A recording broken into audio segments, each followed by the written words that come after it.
Welcome to Great Talk and Entertainment. I'm your host, KJ, and this is the podcast where we review movies and TV shows from all your favorite superheroes, including Marvel Comics, DC Comics, and much more. Please subscribe to our YouTube channel, Great Talk and Entertainment official channel. Now let's go, baby! Welcome, everyone. I hope you're all having a wonderful day, a wonderful weekend. However you're listening to this podcast on our YouTube channel, Great Talk and Entertainment official channel. This week, we're going to be reviewing the whole new Disney Plus series by Marvel Studios, Marvel's Secret Invasion. And of course, these all episode reviews will be a spoiler review, not a but a spoiler review. So if you have not seen this show yet, please hold on, hit the pause button, hit that thumbs up button. And if you haven't, or if you know somebody who's into reviews for Marvel, DC, for the hottest TV shows, for the hottest movies, popular, whatever, and they looking for a fresh new podcast on YouTube, tell them about Great Talking Entertainment official channel. So make them subscribe, make them hit that notification button, and you do too if you just came across this. So I would definitely appreciate that. So this is episode 1 spoiler review for Marvel's Secret Invasion that's only on Disney Plus. So y'all been warned. Let's get into it. Episode 1 starts off with Agent Ross, who we found out is a Skrull after Prescott figures it out, but was killed by a Skrull. Prescott knew Agent Ross has never really worked with Fury. He may have heard of Nick Fury, but never really worked for him. Agent Marie and Talos show up, chasing after the Agent Ross, who we found out again is a Skrull, and Talos kills him. Well, it doesn't kill him, but I think he pushed him off when he was trying to jump to the next ledge, and Maria Hill saw that, so he pretty much died on his own. But I believe Agent Ross pushed him or some sort, so that I can't figure that part out. But definitely this show makes us realize that what type of tone they're setting up for this show going on, moving forward with this. And it's definitely going to be a spy versus spy, the good spy versus the evil spy, and who is who, twists and turns, and of course hunting, and not hunting, but definitely having the Avengers feel to it, where they don't have the superheroes of it, but it definitely feels like an Avengers. It definitely feels like an Avengers Crisis, but I can see they're definitely not going to have the big majors Avengers characters in this series. So, but maybe the smaller roles. But you know how Marvel is. But that's okay. Nick Fury comes back to Earth to take on the Skrulls, and we see how much vulnerable Nick Fury has come as a person. And we get introduced to Gravik, who went rogue over the fact that Nick Fury broke his promise after the blimp, making this more personal to plant dirty bombs. At the end of this episode, we see Agent Marie Hill, was killed by Gravik, who was a shapeshifter into Nick Fury. And when the actual Nick Fury came back, that who she saw last, which was very heartbreaking, definitely shocking. And in this episode, the reason why this was all happening is because Gravik is personally hurt by Nick Fury, and the fact that things are not kept up. Seems like both people of each side of either the Skrulls or Nick Fury's team, it seems like there's a lot of broken promises, and it seems like after the blip, Nick Fury was never the same again, and that's how it left it on. But I tell you what, this show definitely has a very amazing cast, and I was always kind of eerie about, putting maybe bigger stars. I mean, like Samuel Jackson, obviously he's a great actor. My favorite movie by Samuel Jackson is Pulp Fiction, and after seeing episode 1, this will be like my favorite Samuel Jackson TV show or streaming show, however you want to call it, on the Disney Plus. Because again, Samuel Jackson is a great actor. Now, this definitely, I always say, like, episode 1 has left us with many questions, and this whole series is gonna leave us with many questions, and a lot of them won't be answered, and we might have to wait to the next movie, that Marvel film that could tie into this show in a particular way. But I can see some answers being answers, but not all of them. Definitely not that. So here's what we learn out of this: that the Skrulls right now are in Moscow, and that's Russia, obviously. We know that Agent Ross, spoilers again, but if you watch Wakanda Forever, Okia broke him out from being locked up. So how did this Skrull get Agent Ross, and where is she at? That's the big question. And then Gaia, the daughter of Talos, what made her do this, and why is she doing this? And then the dirty bomb. That's the other question. So these are the things we're going to talk about, but it seems like, again, the dirty bomb reference is pretty much him wanting to take over the world, in a sense. And that's the Avengers feel, because if you watch any of the Avengers movies, there's always at least the first 2, I would say there was a bomb type of thing. For the Avengers 1, the bomb was kind of like opening that portal where Thanos' army. But a lot of those creatures that look like giant whales or giant worms with big ass teeth, they were blowing up shit like a big bomb. The next Avengers, Ultron, again, created a bomb, created a place to destroy things in the world. So that's what Ultron's destiny was, to destroy the whole human race. And it seems like the Skrulls are taking that type of way. So it did feel like the Avengers movie type thing with that part. So that's where I got the Avengers feel in episode 1. Now let's start off with some of the topics that we need to get into, that I just want to review and give my opinion. And I definitely have 2 theories I definitely want to share. So let's start with Nick Fury. Obviously, he's very different and vulnerable. He's much older. So I'm really curious and I'm really excited to see how the blip, aka Thanos, really affected him. And I'm just curious because he seems more scared. He seems like he has no control. And for a guy who has secrets on secrets, he doesn't know what to do.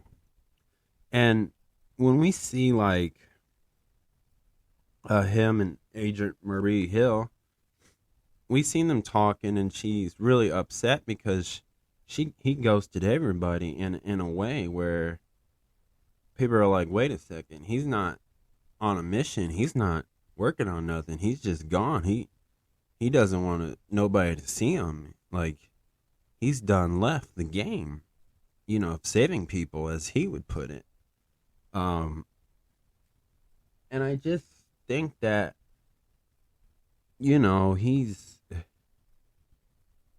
he doesn't have everything together. He doesn't have his shit together. But yet he's came back to Earth, and he's gonna try to stop this war from happening between humans and Skrulls. And he's been trying to keep them a secret, but it seems like there has been a broken promise.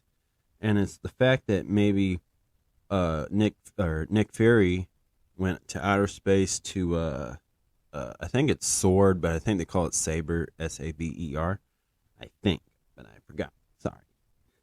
But that's what it's interesting. But I think he's still Nick Fury. I think obviously he knows some stuff and he's very tricky and tactic. But obviously at the final episode to see Agent Marie Hill shot and killed, that one took a toll on him because in Avengers 1, he lost his guy, even though he came back in Agents of S.H.I.E.L.D., but now he lost his other person, Agent Marie Hill. And I think that took a toll on him because, again, if you remember, Agent Coulson from the first Avengers movie was killed by Loki. Even though, yes, he came back from Agents of S.H.I.E.L.D. and they explained how they brought him back to life. But that's still the fact that at that time, at that moment, Nick Fury realized, man, I can't take on a god, because Loki is a god, of course. So that was a big hit on him. And in that time, he was on his top game. He was on his best. But as we see throughout the MCU, of course, he's realizing, like, man, I can't get this. And with Thanos snapping his finger and causing the blip, and he's coming back, and now he sees Agent Marie Hill killed, it's nuts for him, and he's very heartbroken of that because if you think about it, like, out of all the S.H.I.E.L.D.'s members, and to this day, I don't know if Agents of S.H.I.E.L.D. is still canon. I mean, even they said no, but fans still have proven points that season 1 through whatever is still technically canon. But I don't know, because will we see any members of Agents of S.H.I.E.L.D. from that show come across the MCU again in Secret Invasions? That's the question. But I know Agent Coulson and Agent Maria Hill were very important to Nick Fury, and they always had his back. And they knew the Skrulls. They knew of the Skrulls. They were, well, especially Agent Coulson. So it's crazy. So he's very heartbroken now, and this one is a big toll on him because, again, his two people, his two favorite spies, in a sense, gone. So I don't know how he would go over that. Let's talk about Gravik. So he's a Skull Rebellion. He runs the Skull Rebellions, and they want to take over the world with a bomb. And what they're doing is they're turning to people who are Russians, and they're going to try to start a World War III, basically. And we don't know how many Skrulls are in this city and how long they've been there, but obviously we can tell maybe they're going to do a lot of references to the Captain Marvel movie.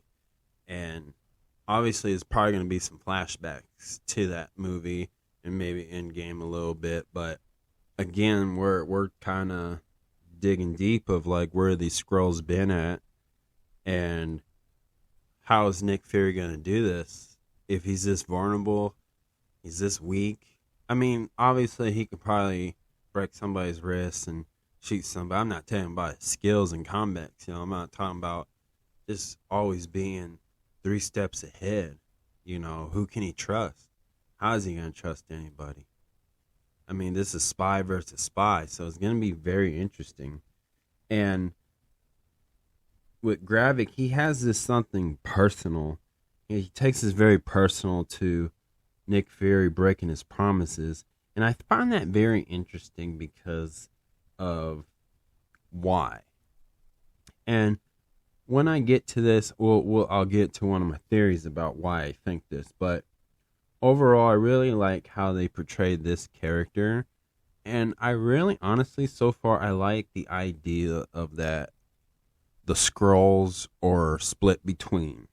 Like, they're not some are not just trying to cause any problems. They still have hope to finding a new home. Or, there's some ready to take take over the world and have Earth as their new home and make it the way they want it to be. So you see that. So let's talk about another one, a Gaia. Now, Gaia is the daughter of Talos, who you kind of get, well, you don't kind of, but you do get introduced to Captain Marvel movie where she was a young little girl, but we met her and her mother slash Talos's wife, Soren, and we found out that her mother passed away by Gravik, and there's a big war, but she's very rebellious against her dad, and she may blame him for that.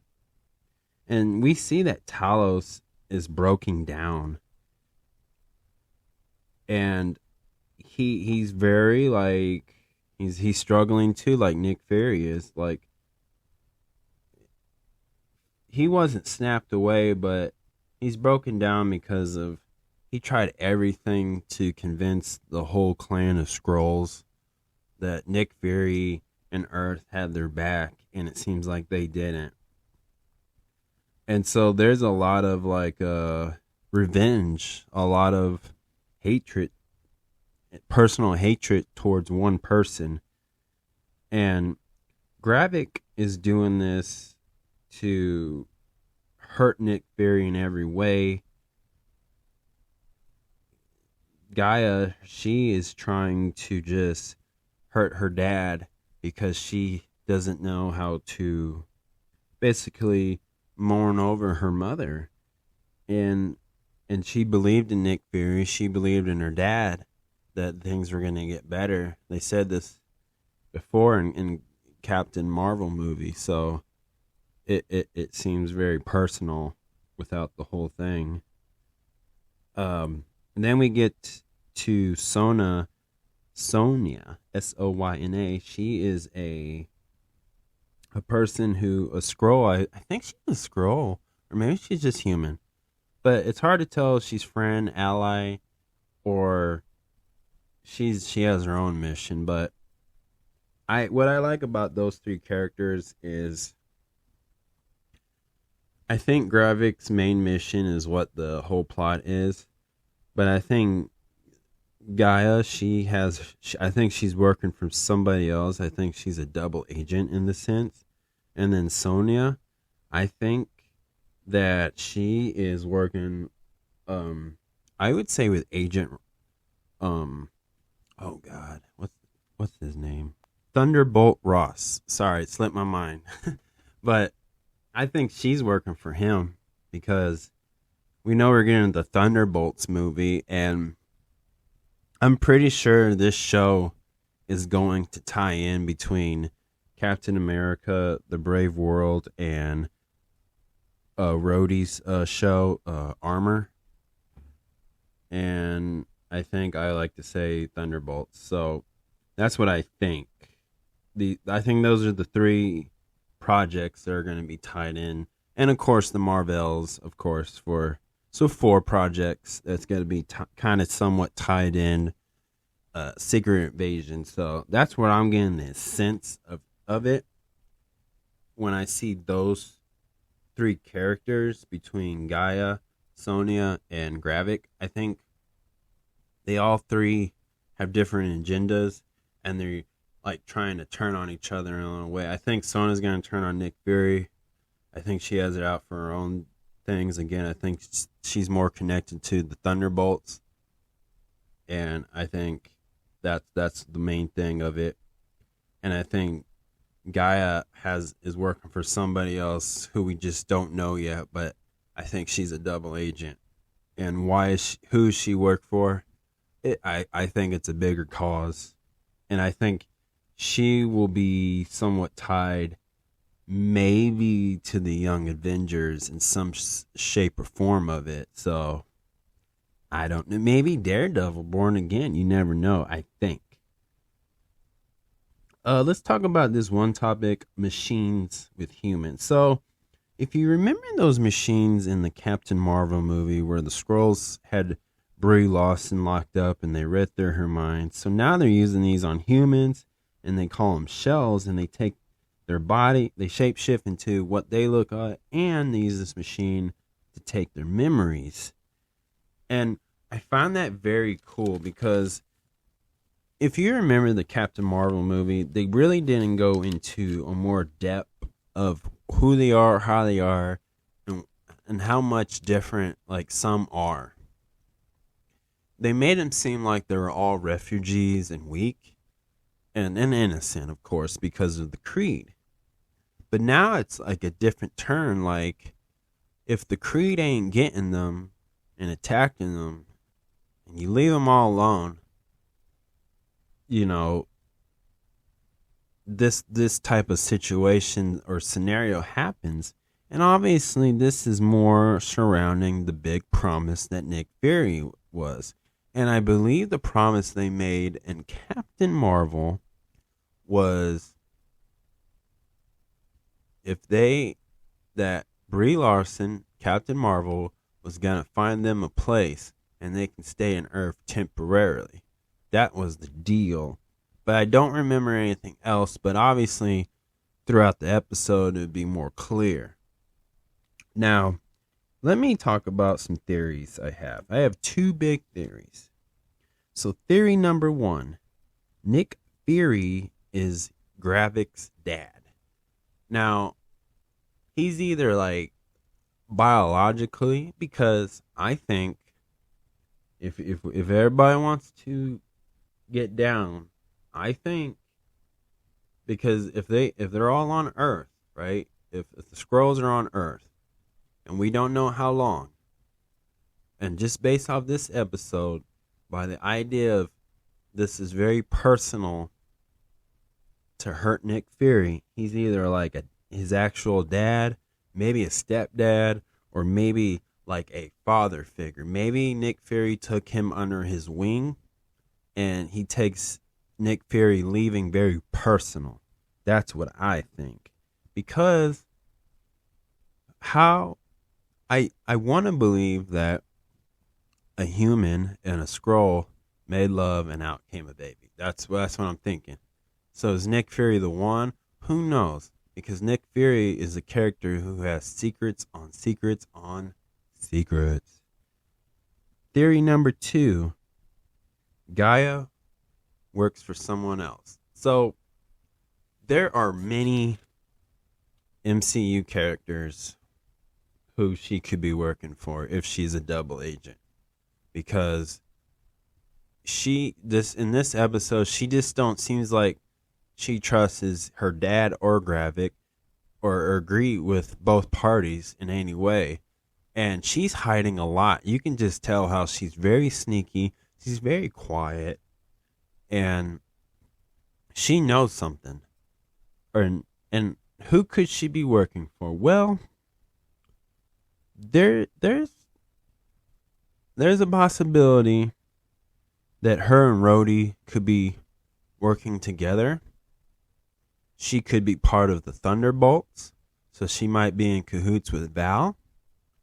Or, I'm just going to say it. The Kingpin. Yep. I think there's more to this. Why the Kingpin?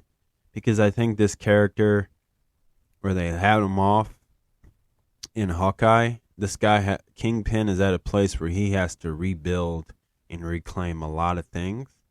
And the more power, the more friends he has, the better he becomes at becoming the Kingpin. So maybe he might have tricked her and she doesn't know it.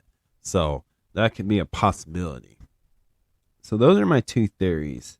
Now, I would love to hear your guys' opinions on what you guys think about those theories. So let me know in the comments. But if I have to give this episode a 1 out of 10, I'm definitely giving a 10. It was a great storytelling, and the plot is understanding, and they made it very clear just by what they're presenting on episode 1 that this is spy versus spies. And again, that means there's going to be a lot of twists and turns, who's who, and you really can't trust the narrative of each episode. Because Nick Fury doesn't even know who he's really talking to, who he can really trust. So how can we trust what the scenes are. It may feel like it's going to a good end, but it may end up with a plot twist, and it will shock you. Because look at Agent Marie Hill, who now obviously behind the scenes, maybe that actor's just done and wants to move on in life because she understands where that character is going as far as the MCU has been since she's been playing that character since phase 1, maybe. At least phase 2. Either 1 or 2. But she's been playing that character for a long time. And I think she's ready to move on. That's what I think is really the obvious choice. Or 2, I think Marvel was just done with that character in general. But it's a character that I just figured that where that character is at, that's how far her peak. Because she's just an agent and you know, again, she was a fan favorite actor, of course, but I think her time is up as far as being used in the MCU. So this thing it made it very clear, and this is what we're getting, and it made it very exciting. So I have to give this a 10 because the episode just laid it all out, and now I know what to kind of expect and suspect the unexpected, and not just trust, you know, each scene. Like I might have to rewatch it to really understand who's a Skrull and who's not. So that's what I'll be doing. That's what I like about this show so far. So thank you guys so much for listening to my review. Please, please, please subscribe to my YouTube channel, Great Talking Entertainment Official Channel. Subscribe, hit that notification button so you can always be updated with all my latest contents. Thank you and peace out.